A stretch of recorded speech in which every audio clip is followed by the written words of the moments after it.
জয় হরি গোবিন্দ নারায়ণ রাম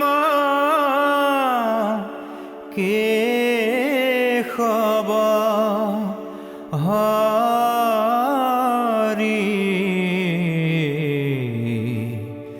রাম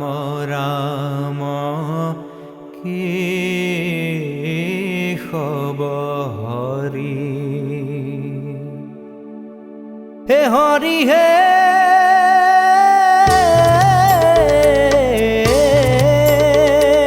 প্রথমে প্রণাম ব্রহ্ম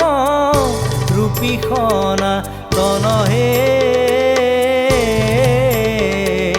সর্বয়বতারর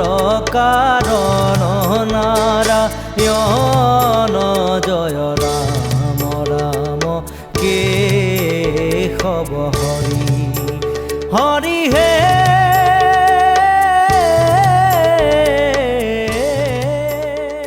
आज के दिन में हम तो इतनी प्रार्थना कर सकते हैं कि उन्होंने जो समाज जो बिखरा हुआ था वो एक साथ लाने का जैसा प्रयास किया, वैसा ही हम जो भी क्षेत्र में कार्य कर रहे हैं वहाँ में हम हमारा समाज हमारी संस्कृति अखंड रखने के लिए हम प्रयास करें। इतना कहते हुए पुनश्च एक बार मैं सभी अभिभावकों को धन्यवाद ज्ञापन करता हूँ कि आपकी उपस्थिति के कारण आज का प्रोग्राम बहुत ही सुंदर हुआ और बहुत ही अच्छा हुआ। धन्यवाद।